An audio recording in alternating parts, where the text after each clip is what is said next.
Welcome to our Savvy series. I'm Catherine Magaña here with Rachel Ivanovich, and today we're going to talk about financial self-care. So when you hear the phrase self-care, what comes to mind? You probably think facial. Right, facial, yoga, spa day. Yeah, a cup of tea, relaxation. But the reality is there's also financial self-care and making sure that that's in order as well. And whether you admit it or not, financial stress is one of those areas that really impacts your health and well-being.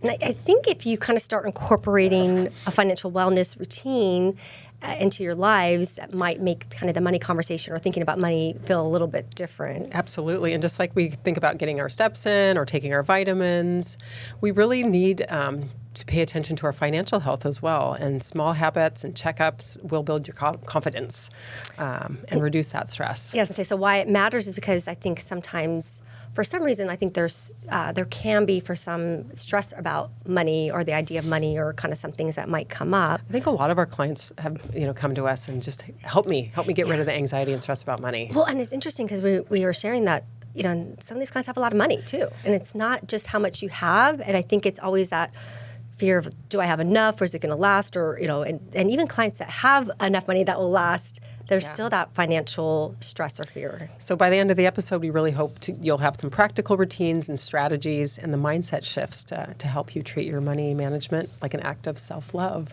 Nice. I think this is great. I love self-care. We just had a spa day. Oh, did you? Yes, it was so good. I need a spa day. You need a spa day. Yes, absolutely.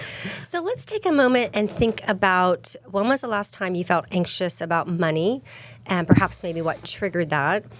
It was interesting. We met with a client several months ago, and they have substantial assets, and the wife wasn't really as involved in the conversations in the beginning, but now she's a little bit more involved. But what came up was her relationship about money and growing up, and so childhood. Yeah, and so it's interesting because I think that does carry forward, and even what we hear in some of our workshops when we talk about money and have these conversations, it also gets brought up occasionally that money isn't really part of the conversation, and they don't talk about it, or it was taboo. It was a taboo subject, oftentimes, yeah. But not anymore. I think now it seems like people are a little more receptive to talking about money and having those conversations. I think with all of the TikTok and bloggers and everybody talking about money on the internet, it makes it more normal for people to be talking about money. And I think if we really start to reframe how we think about money or money management as something that you do for yourself rather than a punishment or something that you have to do, I think that this will help empower you. And just like if you eat well or you go out and exercise. Yeah. Well, it's interesting. As we meet with clients, it's a relationship, and try and make it as much engaging and fun as you can. But the reality is sometimes it's like, we don't want it to feel like you're going to the dentist or a therapy session or anything. And so people say that when they come do their taxes. They're like, I hate the dentist and taxes. I know. It's like, oh, man. But so anyways, I just think that, creating that mindset too, that, money, that it can be fun. Exactly. Or it can be something that you do for yourself. So let's talk a little bit about maybe some kind of daily and weekly habits and routines for self-care, or financial self-care. So perhaps maybe some people, they may want to check their balances. I do that every morning. Yeah. I'm kind of OCD about it too. But that's like one of the first things I do after I get up is, all right, let me check all my balances. It's a weird thing. Or perhaps maybe on a weekend you may have a cup of tea or coffee, maybe go through your numbers, or they even say Sunday night. Sunday nights are a little hard for me because I'm always like with family and just getting ready for the week. But I think it's good to review that week's spending. Like, what did I actually spend money on? And also, reflecting, where am I at, or are there any financial goals that you're trying to hit for the week or the month? And so looking at, if you had a routine or something, okay, maybe I'm going to look at this weekly or monthly, or just being aware. There's also with some of the clients we work with, yes, you have your statements and all that information, but it can be a little overwhelming. So we're not saying go look at that every single day, but or your positions. But we also do have one of the things that we provide is a portal to our clients. So we give them a quick snapshot if they want to see how they're doing, which is kind of a really user friendly.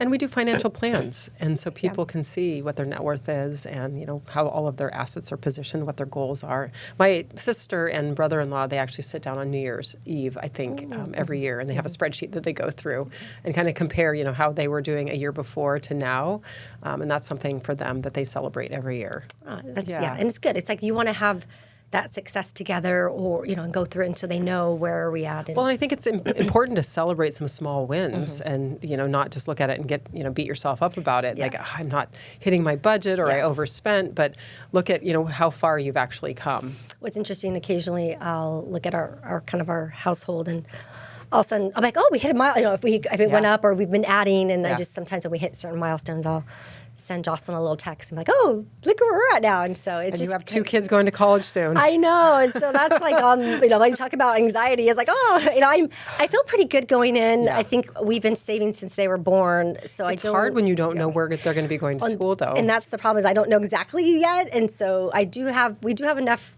to get them going, but I just don't know exactly what this is going to look like for, depending on where they end up. But we'll see. But that is definitely something that's at least top of mind for me. It causes a little bit of stress, but I think it's also important maybe to create one small financial habit that you can build into a weekly routine.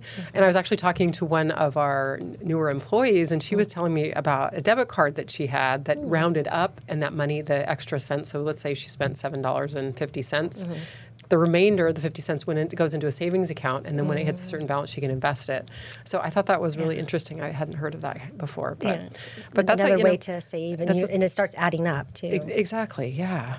So let's talk about financial checkups. So it is important, like you check on your health annually, at least do a financial checkup, whether it be a full financial plan review.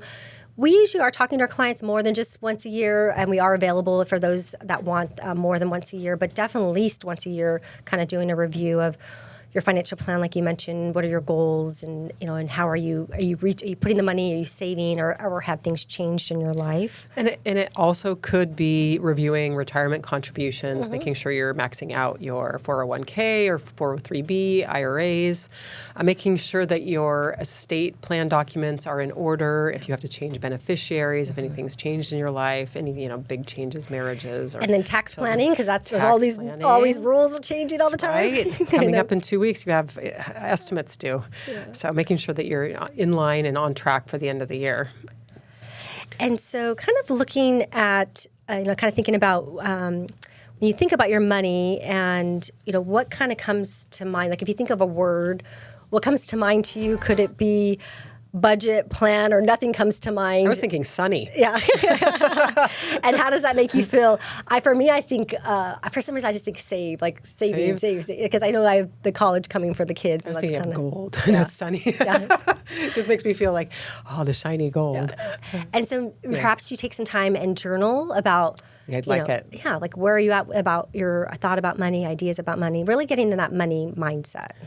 Yeah, because we can, think about the messages that you received as a child. I remember hearing, money doesn't grow on trees, or what were some of the messages you heard when you were a child? My mom was pretty frugal, so when we had $1, it felt like it was $100 the way she spent. And so I just know, for her it was really important, like waste not, want not. Like we don't waste anything. Yeah. A penny saved is a penny earned, or something. So that was kind of the mentality I had from learning from my mom, and she was definitely a good saver as much as she could. But I do think that actually journaling about, your feelings and thoughts about money is really important to help you get, break down to the root cause of what's, if something's holding you back. Yeah. So let's kind of bring it all together. So looking at, we talked about, do you have a daily, a weekly routine? Have you done an annual review of your financial plan? Start journaling. Really kind of getting in that money mindset of, what's important to you and why. And that kind of ties into a lot of things we do with core values and purpose with investing. And so it's just kind of really, if you could really take away something, it's, really getting, like I said, into that money mindset right now. Maybe pick one area, your routine, checkup, mindset, where would you actually start this week? And that's really financial self-care in action. It's just picking an area and saying, okay, I'm going to focus right here. Yeah. And we're available. So if you want to have a conversation with us, if you're not an existing client, or if you are an existing client, we're always available for a phone call or Zoom or in-person meeting. We're happy to offer a complimentary strategy session with you, or a call, or talk about money mindset with you. You can reach us at 760-692-5700. Once again, that's 760-692-5700. And we want to thank you for getting savvy today with us about your finances. And remember to savvy up. Please stay tuned for important disclosures. The opinions expressed in this program are for general informational purposes only and are not intended to provide specific advice or recommendations for any individual or any specific security. It is only intended to provide education about the financial industry. To determine which investments may be appropriate for you, consult your financial advisor prior to investing. Any past performance discussed during this program is no guarantee of future results, and the indices referenced for comparison are unmanaged and cannot be invested into directly. As always, please remember investing involves risk and possible loss of principal capital. Please seek advice from a licensed professional. Savvy Woman Wealth Management is a registered investment advisor with the SEC.